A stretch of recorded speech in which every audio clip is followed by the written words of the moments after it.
Hello students, I am Shubhangi Jain and this is part 3 of your chapter number 7 of science, that is the living and non-living. So the next topic is excretion. As living organisms eat, respire, grow and develop and carry out various processes of the body, they produce certain unwanted or wasteful substances that are often toxic for the body. तो हम क्या करते हैं, एक human being क्या करता है, एक लिविंग ऑर्गेनिजम्स के साथ क्या होता है, ये ईट करते हैं, फिर रिस्पायर करते हैं, ग्रो भी करते हैं, अपने आप को डेवलप भी करते हैं। इसी प्रोसेस में एक और प्रोसेस होता है एक्सक्रीशन का, जिसमें क्या होता है कि हम हमारी बॉडी से अनवांटेड या वेस्टफुल सब्सटेंस को एक्सक्रीट करते हैं, बाहर निकालते हैं, और ये यूजुअली क्या होता है, हमारी बॉडी के लिए टॉक्सिक सब्सटेंस होता है। Such substance need to be remove from the body, और ऐसा प्रोसेस जिसके थ्रू हम इस सब्सटेंस को बाहर निकालते हैं हमारी बॉडी से, उसी को बोलते हैं excretion. In animals after digestion the undigested food is remove from the alimentary canal in the form of faces.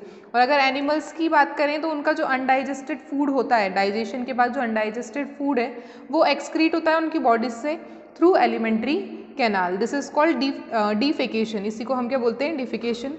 Access of salt and water are remove from the body in the form of urine and sweat. और जब body में access में salt या water हो जाता है तो वो किस फॉर्म में निकलता है, यूरिन और स्वेट की फॉर्म में, यानी पसीने की फॉर्म में।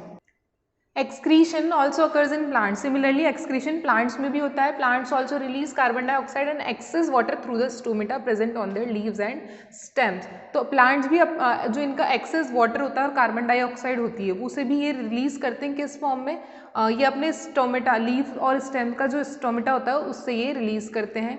Other waste are release in the form of gums and resins. और कुछ ऐसा वेस्ट होता है प्लांट्स का जिसे हम गम्स और रेजिन्स बोलते हैं, वो भी इनसे रिलीज होता है। ये भी इनके लिए क्या है, प्लांट्स के लिए एक वेस्ट ही है। These gums and resins are used by humans for making varnishes and adhesives. और ये जो प्लांट्स रिलीज करते हैं गम्स और रेजिन्स को, इसी को human beings as a varnishes और एडेसिव में यूज करते हैं। The rubber that we use to make many useful things is actually the waste obtained from the rubber tree. आज के टाइम पे जो हम रबर्स की चीज़ें देखते हैं वो किससे बनी हुई है, रबर ट्री के वेस्ट से ही बनती है। Non living things do not excrete. वहीं अगर हम बात करें नॉन लिविंग थिंग्स की, जैसे टेबल चेयर, तो वो एक्सक्रीट नहीं करती है, उनमें ऐसा कोई प्रोसेस नहीं होता है। Now the next topic is reproduction. हमारा अगला फीचर क्या है, reproduction. Living things, all living organisms reproduce, that is they produce new organisms of their own kind. This process is called reproduction. Her living being जो organisms होते हैं वो क्या करते हैं, अपने आप को रिप्रोड्यूस करते हैं, यानी अपने ही जैसा एक और ऑर्गेनिज्म क्रिएट करते हैं, बनाते हैं। इसी प्रोसेस को बोलते हैं reproduction. Humans give birth to their babies, और ह्यूमन्स क्या करते हैं, अपनी बेबीज को बर्थ देते हैं। अदर एनिमल्स की बात करें तो वो भी अपने यंग वंस को, जैसे डॉग की बात करें तो dogs give birth to the puppies. Cats की बात करें तो वो किटन्स को बर्थ देती है, लायंस कप्स को बर्थ देते हैं, और इसी तरह से प्रोसेस चलता है। तो कई ऑर्गेनिजम्स ऐसे होते हैं जो किसके थ्रू रिप्रोड्यूस करते हैं, एग्स के through. They lay eggs and there young ones hatch from these eggs.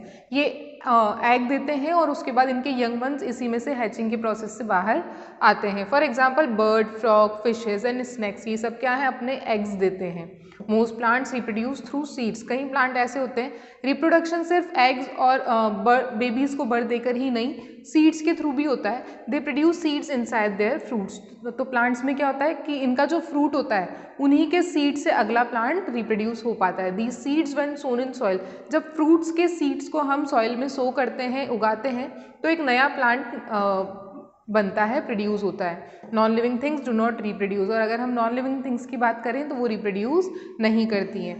Definite life span, जो लिविंग ऑर्गेनिजम्स होते हैं उनका एक लाइफ स्पैन होता है। तो क्या है, ऑल ऑर्गेनिजम्स टेक बर्थ। हर ऑर्गेनिज्म बर्थ लेता है, मैच्योर होता है, ओल्ड होता है और उसके बाद इवेंचुअली उसकी डेथ हो जाती है। This is a natural process and unique to all living organisms.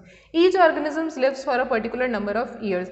Her organisms कुछ ईयर्स के लिए ही सर्वाइव कर पाते हैं, इसी को हम बोलते हैं life span. For example a house fly lives for about 1 month. House fly जो होती है हमारे घर में हमें देखने को मिलती है, उनका लाइफ स्पैन ओनली 1 मंथ का होता है। आफ्टर 1 मंथ उनकी डेथ हो जाती है। While a bristlecone pine tree may live for thousands of years. और वहीं अगर हम पाइन ट्री की बात करें तो वो थाउजेंड्स ऑफ ईयर्स तक सर्वाइव करते हैं।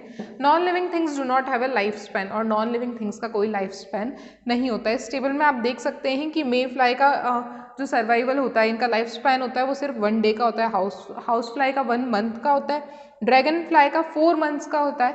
अगर हॉर्स की बात करें तो ये 30 ईयर्स तक सर्वाइव कर सकते हैं। पोलर बियर 42 ईयर्स तक, और चिंपैंजीज अराउंड 59 ईयर्स तक इनका लाइफ स्पैन होता है। Now response to stimuli, what happens if you touch a hot pan. जब आप किसी हॉट चीज़ को टच करते हैं, हॉट पैन को टच करते हैं, तो क्या होता है, एकदम से आपका एक इंस्टेंट रिएक्शन होता है। You immediately withdraw your hand. जैसे कि आप किसी गर्म चीज़ को टच करते हैं तो आप एकदम से अपना हाथ वहाँ से हटा लेते हैं। Similarly if there is a sound produced around you, you are able to hear. इसी तरह से जब हमारे आसपास कोई शोर हो रहा होता है तो हम उसे सुन पाते हैं। Anything that triggers a reaction in an organism is called stimulus. यानी कि अगर कोई भी किसी भी चीज़ पर, किसी भी एक्शन पर अगर आपका रिएक्शन होता है किसी ऑर्गेनिजम्स में, तो उसी को हम क्या बोलते हैं, स्टिमुलस, और इसी का प्लूरल होता है stimuli. The reaction of the organisms is called response. और जिस तरह से हम किसी भी चीज़ को देखकर सुनकर रिएक्ट करते हैं उसी को हम बोलते हैं response. All living organisms respond to stimuli. और जितने भी लिविंग ऑर्गेनिजम्स हैं उसमें ये फंक्शन होता है स्टिमुलाई का। We often perceive such changes in the environment और stimuli with the help of our sense organs. और ये हम किसके थ्रू फील कर पाते हैं, हमारे सेंस ऑर्गन्स के थ्रू, जैसे कि eyes, ears, nose, tongue and skin. Plants also respond to stimuli. Plants में भी सिमिलर प्रोसेस होता है, ये भी किसी चीज़ को फील करके रिस्पॉन्ड करते हैं। For example mimosa pudica leaves droop when touch. Mimosa pudica की जो लीव्स होती हैं उनको जब हम टच करते हैं तो वो टच होने के बाद अपने आप से ड्रूप हो जाती है, मुरझा जाती है। तो ये क्या है, उनका स्टिमुलस प्रोसेस है। The touch is the stimulus and dropping of leaves is the response. हमारा उसको टच करना क्या है, स्टिमुलस है, और जिस तरह से उनकी लीव्स ड्रूप कर जाती हैं वो क्या है, उनका उस पर रिस्पॉन्ड है, रिस्पॉन्स है। The property of a plant stem to grow towards the source of light is called phototropism.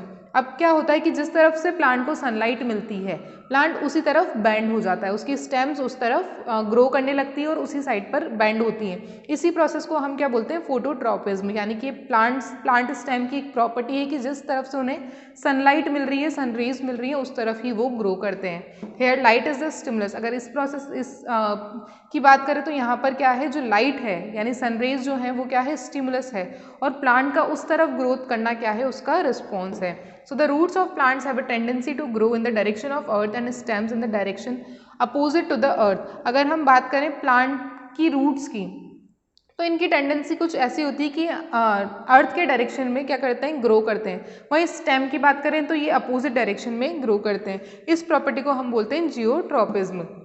Roots exhibit positive geotropism and stems show negative geotropism. तो इनका रिस्पॉन्स कैसा है, रूट्स की बात करें तो इनका पॉजिटिव रिस्पॉन्स है, पॉजिटिव जियोट्रॉपिज्म है, और स्टेम की बात करें तो ये अपोजिट डायरेक्शन में जाती है, इसलिए क्या है, नेगेटिव जियोट्रॉपिज्म है। Here earth gravity is the stimulus and respective growth of stems and roots are the responses. यहाँ पे क्या है, इसको हम जियोट्रॉपिज्म क्यों बोल रहे हैं, क्योंकि ये अर्थ की ग्रेविटी पे डिपेंड कर रहा है। तो अर्थ की ग्रेविटी तो बन रही है स्टिमुलस, और प्लांट का अपोजिट और सिमिलर डायरेक्शन में ग्रो करना क्या है, उसका रिस्पॉन्स है।